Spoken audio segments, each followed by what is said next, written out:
Sentry mode activated. Target acquired. Hey there hunters, welcome back to the Gunners Guild. Now today we're going to be covering the 3.0 update for Bowguns, which saw a bit more changes than the bows. There's actually some stuff to talk about here, so let's not waste too much time and let's just get into this bowgun nonsense. First, let's talk about Valstrax gear, since that's the only really new piece of gear we got. The bowguns themselves are pretty bad. The raw is obscenely low, like 170, 180, and they focus on dragon ammo, and I can't really see much use for these things. Now, Dragon has very limited ammo capacities, so you're not really going to go through a hunt on Dragon alone.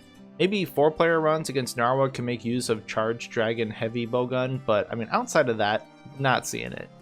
Now, the Light Bowgun looks like it could be super cool on paper, but unfortunately, it's not good either. Rapid Fire Elemental Pierce is a huge trap, since Elemental Pierce has a burst fire of 2 on its Rapid Fire, and Rapid Fire gets a 0.5 times Elemental modifier, so you're not actually getting any more Dragon damage out of it, just a bit more raw.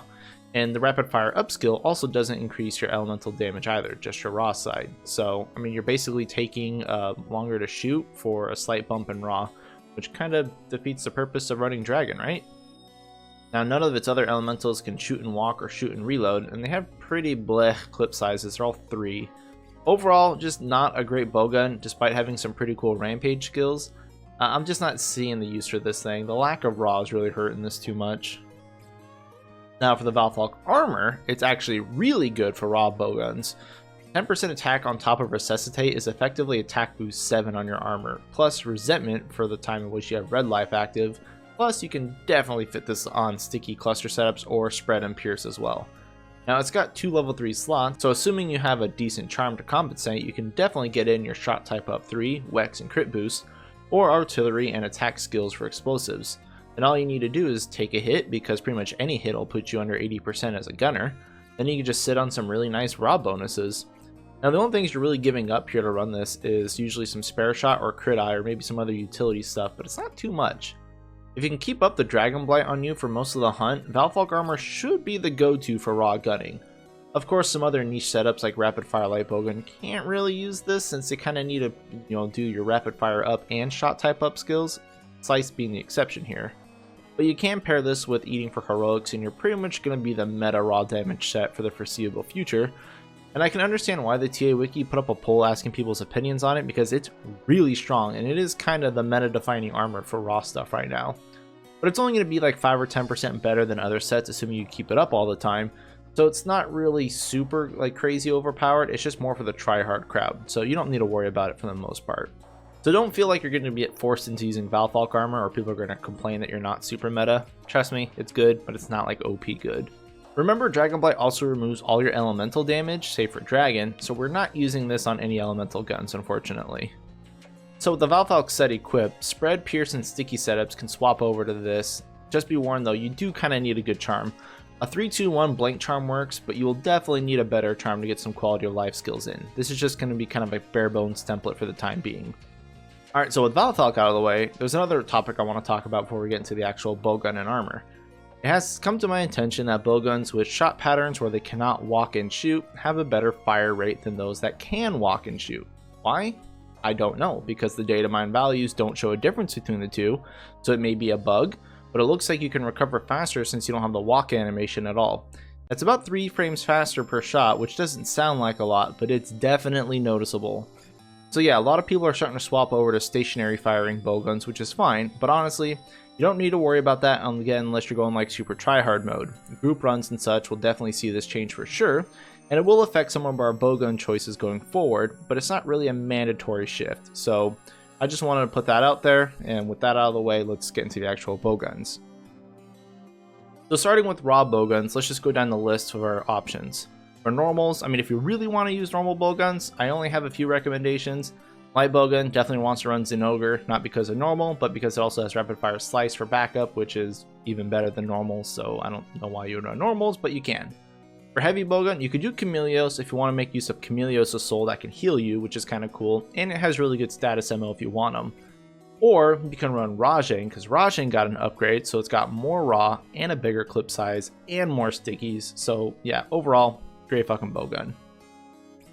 For spread bowguns, Heavy Bowgun can run Magnamalo or Pukei for walk and shoot spread 3s, or if you want to go sweaty, the Anja Heavy Bowgun for stationary spread 3s is going to be our go-to. Now the Anja Bowgun's got some great raw, good ammo, good slots, but unfortunately has negative 20% crit, being its only real downside. The Troodons is also usable. It has a level 2 slot as well, but does have lower raw, but also doesn't have any affinity. So yeah, kind of 6 of one, half a dozen of the other. I'm sure they're all going to work out about the same. Light Bowguns are still going to be using Magnamalos just because all the other spread 3 light Bowguns only have like clip size 2 or 3, which is kind of bad. It's not really worth trading our amazingly good raw slice ammo and clip 5 and having a sticky 3 just for lower clip size stationary. And so I mean, yeah, Magnamalos is Magnamalos, no changes there. For Pierce Bowguns, same thing for light Bowguns. Rapid fire Pierce 2s are just way too good to give up on, so we're gonna have to run Nargacuga. Stationary Pierce 3 are fine, but it can't compare to stacking rapid fire up and Pierce up on those things. For heavy Bowguns, we can run Barioth for our walk and shoot Pierce 3 since again still has solid raw, affinity, and a level 2 slot. Overall great Bowgun. Now if you're okay with stationary shooting, then Deora Grande is going to make a comeback. Deora Soul effectively gives this thing 25 to 30% more affinity, letting you get some crazy high crit rate, and it has a decent clip size on its Pierce 3 and good raw. So I guess not being able to shoot and walk or shoot and reload is going to be the closest thing we have to old school Siege, but this is going to be the Bowgun you want to run for things like Narwa and things like that. For Shrapnel Bowguns, I mean, I can't believe I'm still doing this, but Shrapnel is still a big meme. It's still the worst ammo around, but I guess it has its uses. So we did get an interesting upgrade here. The 3.0 update let us get rapid fire Shrapnel ammo, and with some good raw and affinity, the Rampage Bowguns are not bad. But what really puts us over Tio's light Bowgun for Shrapnel is that if you put the Shrapnel 1 Rampage skill on from the lower rank version of this, you get clip 5 on its Shrapnel 2 rather than clip 3 if you put Shrapnel 2 on the upgrade slot. It's dumb, I don't know why that's a thing, but it is.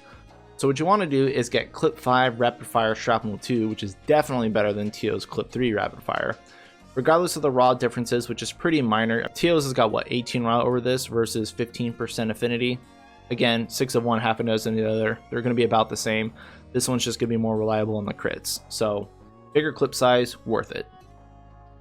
Now for sticky Bowguns, light Bowgun is kind of falling off graces here, to be honest. There's less and less reasons to run light Bowgun for sticky clusters. Anja is still going to be our main option here if you want to run it. No changes there. Heavy Bowgun has 2 options though. You can run Rampage Heavy Bowgun now to do your sticky cluster setups, because Rampage can grab sticky 2s now, which give it 4 clip size on its sticky 3s and 3 clip size on cluster 3s, both of which are pretty crazy. Plus you can slap on an element or status ammo for the heavy Bowguns, and you can make some pretty good Bowguns this way if you want to run sticky elemental with some KO or sticky status. Now they do have some obscene amount of raw, which is 266, and while that is with negative 30% affinity, elemental and sticky don't really care about that anyway, so it's all good here. The other option you have is Rajangs. Since stationary shooting is a faster fire rate, Rajang can throw out stickies pretty fucking fast now, and because it got an upgrade this patch, it's got clip 4 on its sticky 3s as well. It doesn't really have good supportive emmos though, and it can't really make use of its clusters as well as Rampage, so if you want to use anything else but stickies, you probably want to run Rampage instead. Otherwise, Rajang should suffice as your sticky heavy Bowgun. Now Tigrex also got an upgrade for this patch, which gave it like 10 more raw, which is fine, and I think it got like a level 1 slot as well. But if you want other supportive emmos for your sticky setups like Pierce or Spread, you can definitely want to run Tigrex. But for a pure sticky standpoint, it's going to be Rampage and Rajang. Alright, now let's quickly go over Elemental Gunning, which didn't see too many changes. For Fire, no changes. Rathalos Light Bowgun, Rachna Heavy Bowgun. Water, no changes. Amaldrin Light Bowgun, Rampage Heavy Bowgun. For Thunder, Rampage Light Bowgun is now going to be our go-to over Kizu. While missing the 2 level 1 slots kinda hurts, its extra 7-8 damage per tick will make up for it since it has so much more raw over Kizu. Heavy Bowgun still going to be running Rampage here unless you have to fight Mizu, where you want to use the Aquatic Racism skill from Zinogre's Heavy Bowgun and use that against Mizu. Otherwise, Rampage. Now for Ice, Light Bowgun can use Kushala Deora's, but it's kinda iffy. Clip 2 on its Ice Pierce is pretty weak, but for standard Ice, it's got a clip 4 rapid fire, which is definitely better than Gauss Harag's. Now since it does have Kushala Soul, it gets extra affinity here, which is nice. I'm not sure if we really want to be using the Ice Pierce over like something like Rampage, but I mean it's still pretty good. Heavy Bowgun still wants to run the Barroth Heavy Bowgun just because it's overall better raw, clip size, slots, affinity, and yeah, just nothing bad to say about it really. For Dragon, I don't like Dragon. Alright, so moving on to the armor sets. I'm just going to actually revert you back to the previous video for them because there's no real changes here for our skill priority. Raw Gunning is going to cover Valstrax Armor like I said before. You can just go back to that if you want. And while Valstrax Gloves can be used for all gunner sets, it's going to kind of be up to your charm if you even need it. Now, like I mentioned before, it's not really going to be any better than other gloves you have. It's the same slot efficiency at 3 level 2 slots. If you don't have a Lex Talisman, yeah, it's good, but you're going to have to plug all that stuff into your armor set builder and see if you actually need it. But yeah, that's basically all there was to talk about for the Bowgun updates for the 3.0 patch. Yeah, I guess thank you all for watching, and good luck out there, hunters, and whatever you may be hunting.